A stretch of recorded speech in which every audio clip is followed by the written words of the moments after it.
Empezamos el programa con el abogado Luciano López. Él es abogado constitucionalista, vamos a tratar otros temas con él, pero queríamos empezar con este caso que concierne además el Colegio de Abogados de Lima. Doctor López, bienvenido y gracias por estar esta noche. Buenas noches, Augusto, ¿cómo estás? Gracias por la invitación. ¿Cómo ve usted esta problemática que se ha desatado entre el presidente de la Comisión de Ética, el propio decano del CAL, que ha admitido este recurso de Pedro Gonzalo Chávarri, que lo que busca es que no se le sancione, que no se le quite la colegiatura? Hay que hacer una precisión ahí. La pregunta es, ¿para qué se está haciendo esto? ¿Se busca entonces quitarle la colegiatura a Pedro González Chávarri? Me parece que el CAL está en todas sus facultades de poderlo hacer, pero creo que eso no impediría que el fiscal de la Nación ejerza funciones, si es que lo que se está buscando es eso.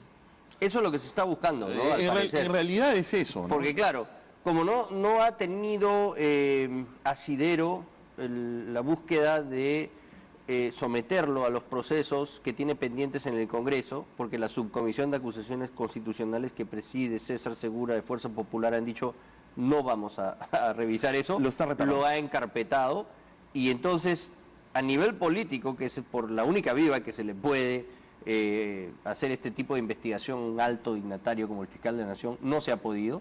Entonces se está buscando inhabilitarlo de ejercer como abogado, pero para usted eso no impediría que él pueda estar al mando del Ministerio Público.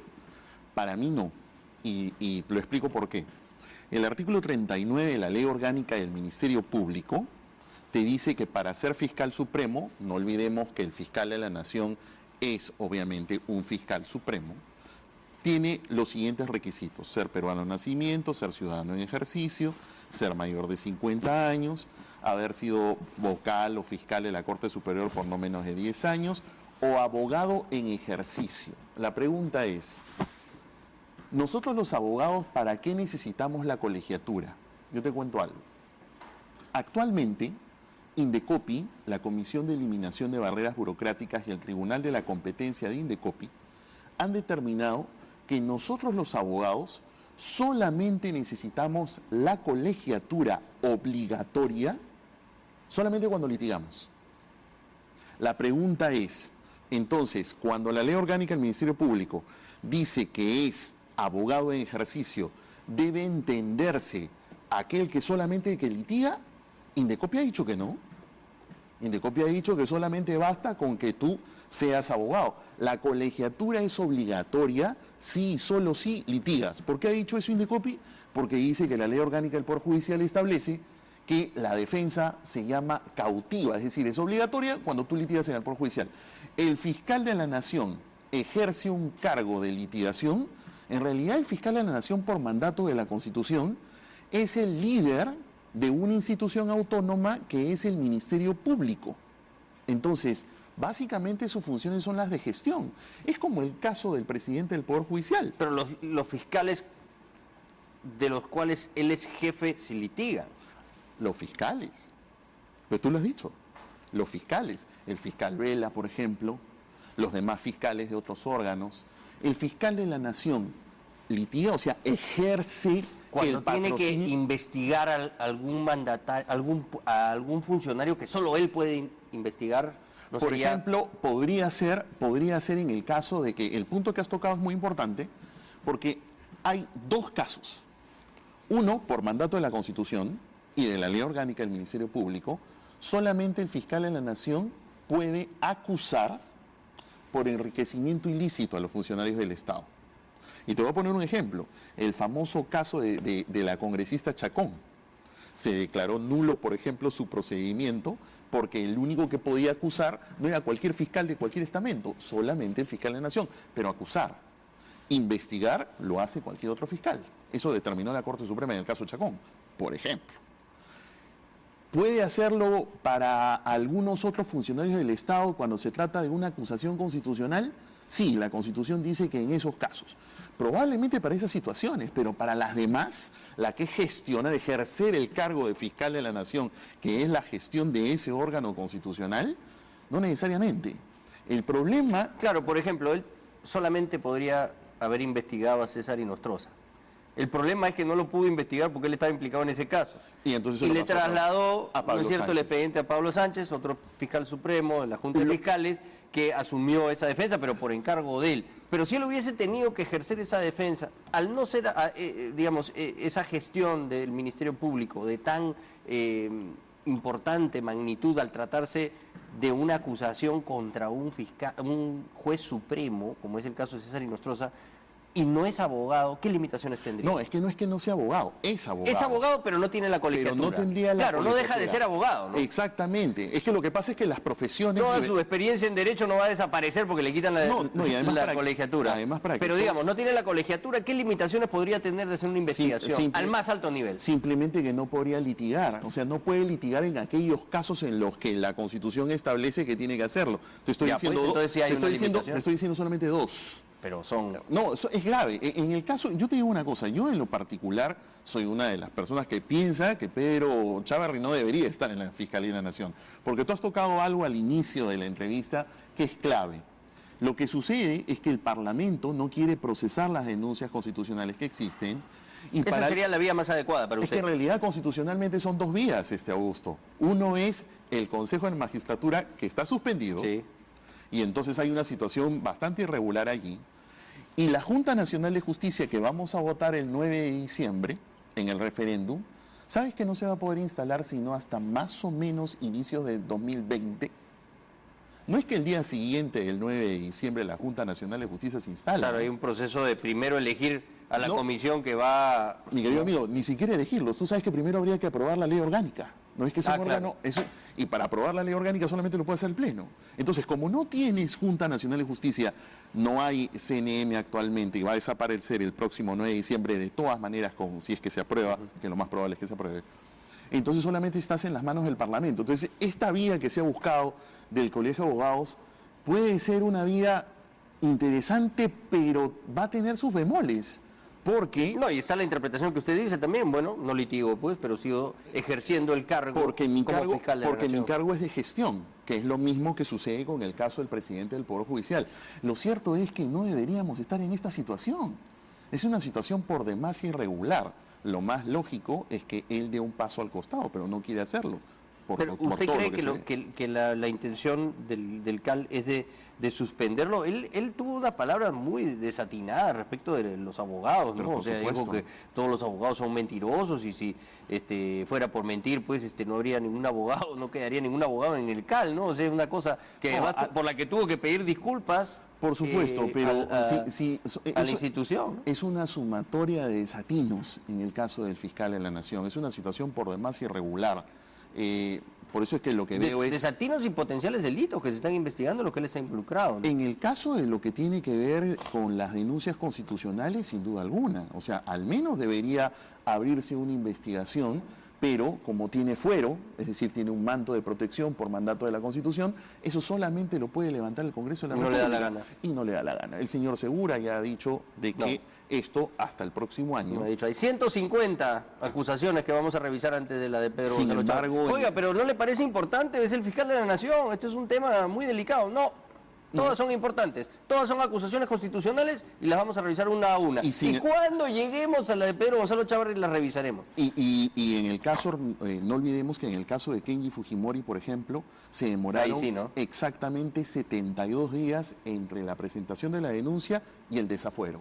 Entonces, definitivamente, estamos en una situación Bueno, en todo donde eso yo- es política, ¿no? es política, indudablemente. Lo que veo es que en el caso del CAL se ha tratado o se trata de buscar una vía para poder desenganchar esta situación, pero creo que aún estaría en el margen de la discusión por esta razón que te digo. No lo digo yo, lo dice Indecopi. Indecopi dice que solamente los abogados estamos obligados a tener colegiatura cuando litigamos, y el fiscal de la Nación estaría circunscrito a ciertas situaciones, lo cual dibujaría un escenario de aún más irregularidad, de una situación que es insoportable, en donde el fiscal no debería estar en ese puesto, en ese caso. Hablando de situaciones insoportables, tenemos a Alan García metido en la residencia del embajador de Uruguay y ha generado un desgaste político y además internacional muy importante. ¿Cómo vislumbra usted esa realidad en este momento? Yo lo vislumbro a la luz del dicho del propio presidente Mujica. Recuerda que al presidente Mujica lo entrevista justamente una periodista nacional y le pregunta a Pepe Mujica, ¿usted qué piensa? Y él dice dos cosas que me parecen claves para poder entender lo del asilo y la posición que va a tomar Uruguay sobre este asunto. El asilo para nosotros, dice Pepe Mujica, es sagrado y eso significa que yo le abro la puerta de nuestra embajada. Pero de ahí a concederlo, y ahí es donde abro comillas, dice Pepe Mujica, para dar un asilo necesitamos evidencia, porque en base a presunciones no se da un asilo. Estoy prácticamente comillando, estoy haciendo una cita prácticamente textual.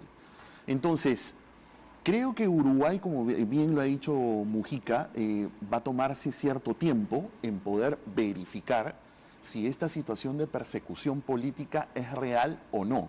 Y creo que en el caso de García, al menos para la estrategia que él puede haber diseñado, horas antes de ingresar a la embajada, él había anunciado públicamente y había enviado incluso a su abogado a señalar de que era un honor estar en el país, de permanecer en el país con un impedimento de salida.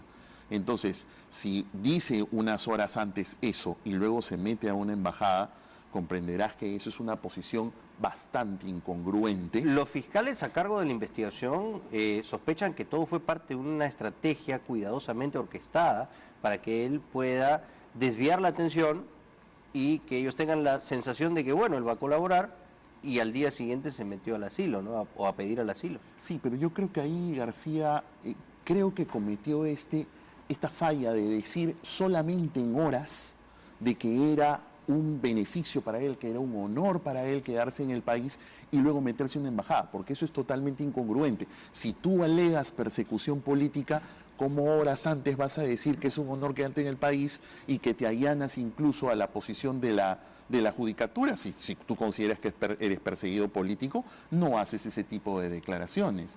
Además, porque hay otra cuestión.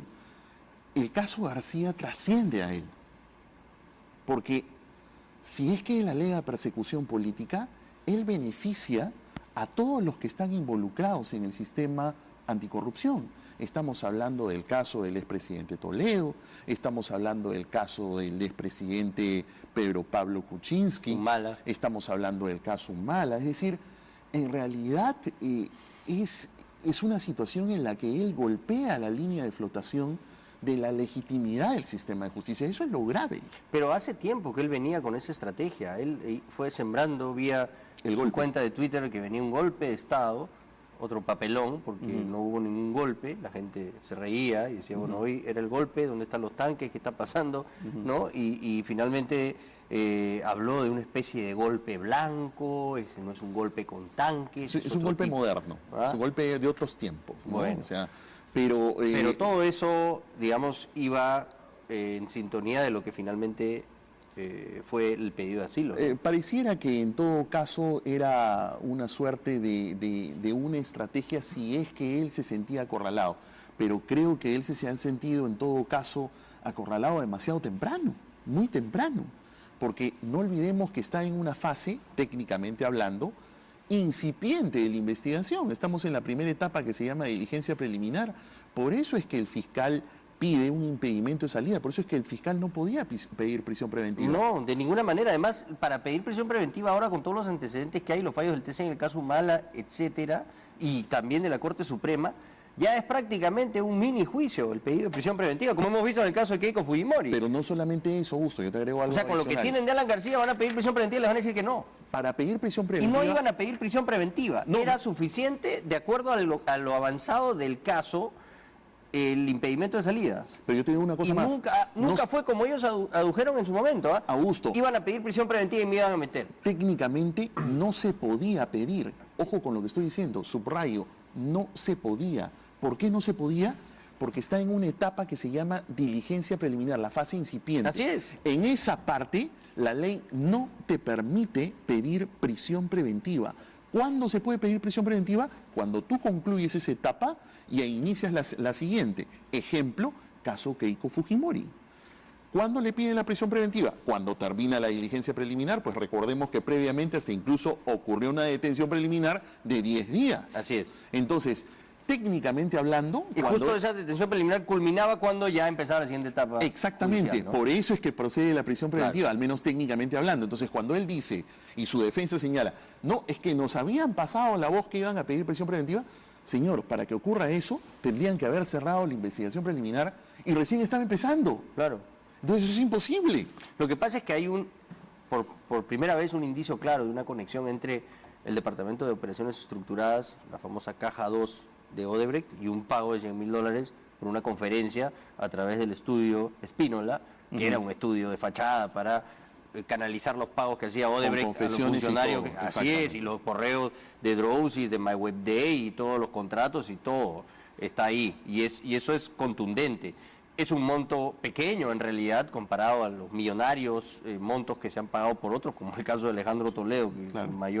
es el mayor monto, ¿no?, hasta ahora, pero digamos es suficiente, ¿no?, para encajar esto en una investigación de lavado de activos. $100.000 que vienen de una fuente ilícita, canalizados a través de contratos armados, usando un estudio de fachada de Odebrecht.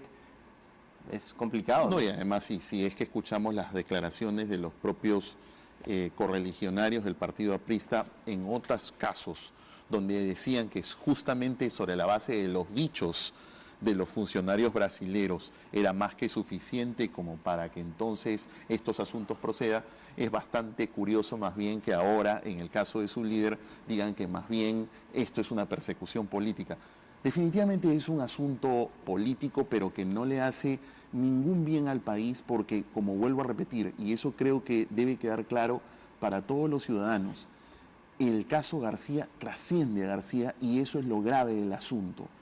Yo espero, estimo, me da la impresión, sobre todo por las declaraciones de Pepe Mujica, que quizás Uruguay va a pensar muy bien si es que quiere